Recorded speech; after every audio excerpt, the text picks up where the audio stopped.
Today I'm chatting with a Longwood Symphony cellist, Jeansun Lee. Hi, Jeansun.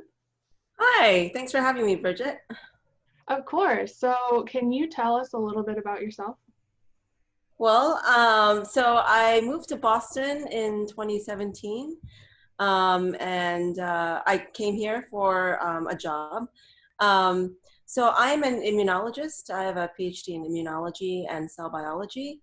And right now, I also have a background in computer science. So my current job I work in the scientific computing team, and we build internal applications for scientists so they could analyze their data. So my role in the company is to kind of be the liaison between the scientists at the bench, and see what they need, and translate that to the software engineers at the company. So I wear a lot of different hats, but I'm basically a cell biologist telling software engineers what we need to do, what we need in order to analyze our data. During the pandemic itself, how has your job changed? Are you still going to your office? No, so luckily my work I could easily do over the computer, so I don't have to be at the office. As people are returning to the office slowly in June and so forth, I'm in the last phase of that. So I don't anticipate going back anytime soon. I actually really enjoy working from home, and I'm kind of scared to return to the office as much as I miss my colleagues. So it's nice just rolling out of bed and starting. You don't have to deal with the commute, and it's been nice. And you have a dog, right? So you've got a. I have a dog, Sparrow. You want to say hi? She's what's been keeping me sane from day one. Dog walking, I think, is essential. So she gets me out of the day at least 4 times a day. So get out, get some air, go for a walk. So she's been keeping me sane. I think our animal companions are probably one of the bright spots. They're so happy that we're home.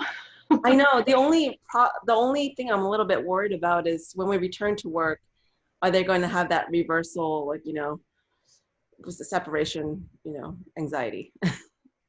So you are a cellist in the orchestra. How long have you been playing with Longwood Symphony? I joined Longwood Symphony a year and a half ago. So I have been looking for an orchestra. That was one of the first things that I did since moving to Boston. I've been in a very similar format orchestra back in DC. It's called the NIH Bill. I actually asked the director of that orchestra if she knew any orchestras in the Boston area, and she's like, Longwood Symphony, look it up. It's similar to ours. It's a volunteer orchestra, but it's very high level. And then when I found out Ronnie was the director, I was like, wow. Ronnie Yeah. used to be a cellist in the Boston Symphony. So for I think the cellists in the orchestra in particular, it's especially nice to play with a conductor who knows what's going on with your instrument. Yeah, and I like how he gives us like tips. He'll be like, look at your fingers and your fingerboard and do this bowing and vibrato there a little bit more. So I like the little extra attention that we get on, technical stuff, and musical stuff as well when we're playing in the orchestra. It probably makes the other sections a little jealous. Yeah, sorry guys.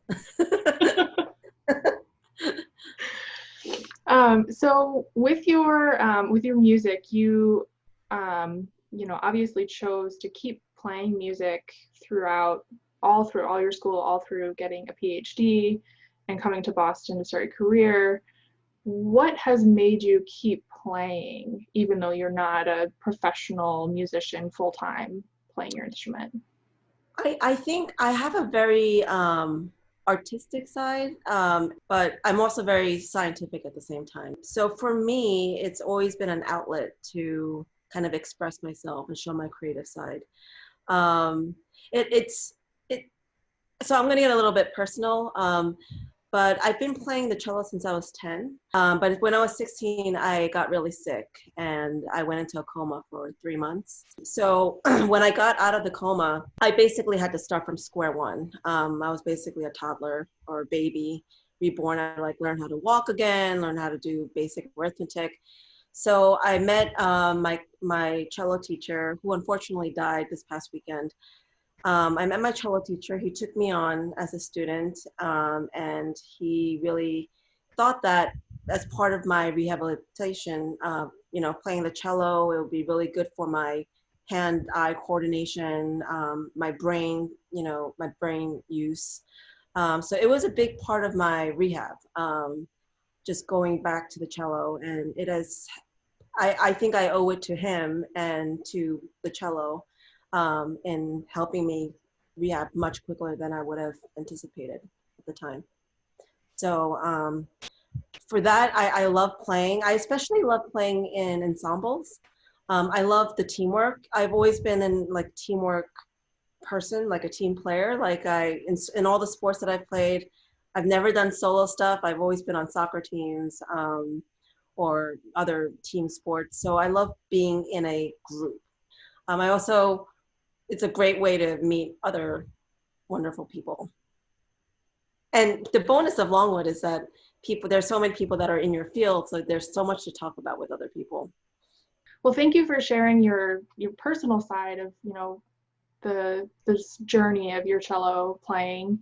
And I think that's a big part of what we do at Longwood Symphony is find ways to heal with music. And sometimes that means healing the people who come in and play music and Absolutely. kind of shed the stress of their day. And even if you didn't have that traumatic experience, music has brought, so much hope, just like listening to it. So I'm happy to play it. I'm happy to listen to it. I'm happy to take part in it with other people.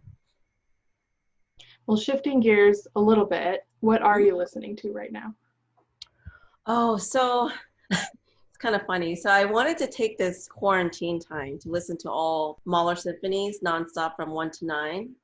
But the problem there is my favorite Mahler symphonies are Resurrection and Titan, which is 1 and 2. I've just been playing those symphonies in a loop for the last 3 months. So it's time to move on to number 3. But I love 1 and 2. And I hope we play it in the orchestra sometime.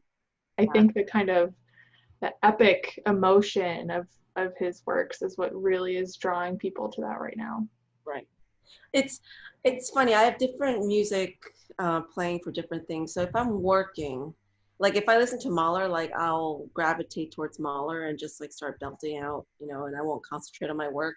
So when I'm working, I'll listen to more like Mozart or something like that, Mahler and Brahms and all that. I get too into it. So like it distracts me from my work.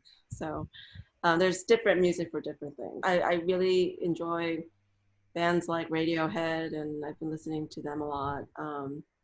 So you're listening to Mahler and Radiohead. What are you working on right now? The orchestra isn't preparing any music, so what are you finding to practice? So I guess I've been playing the Bach cello suites, and I think that's very common thing to practice just because it's so you could play it by yourself. You don't really need accompaniment. So I've been playing that, and I've been more trying to look at the suites that I haven't really focused on in the past. My company has been asking me to record myself playing and put it on their intranet so people could tune in whenever they want to and listen to music. So that's been a really fun project for me. You mentioned the Dvorak, his New World Symphony. What draws you to that piece in particular? I've just played that so many times in special occasions. Like, for example, I played that at my sister's wedding. I've been playing that a lot here, even like for my friends over Zoom. It's just a tune that I think that people really like, and it's very soothing and comforting to hear. And just the name of it, New World, like I feel like during these times, it does very much feel like a new normal that we're living in right now. It just felt appropriate just in terms of the name itself. And I had a little mini concert for my friends the other night, and I played a bunch of stuff, a bunch of cello suites, and then I played the Largo. And I didn't even play it well. Like I there were some moments I was just like, sorry guys, out of tune. Sorry, I skipped a note. And they're like, that was still our favorite one of everything that you played. So I think that is universally loved, that theme. It's true. It's something that I think everyone can get something from, some kind of meaning for themselves out of. Yeah, it's very beautiful. Absolutely. Well, Jeansun, I am so thankful to you for sharing your story, and it was so great to hear about how cello has played such an important role in your life, and is continuing to, even when you're stuck at home and not able to play with the full orchestra. But again, really thankful to you for talking with Oh, me. it was absolutely my pleasure. Can't wait to see everyone in person and get playing again. It'll be. I really miss our Monday evenings. All right, well, enjoy the rest of your night. Okay, thanks, Bridget. See you guys soon.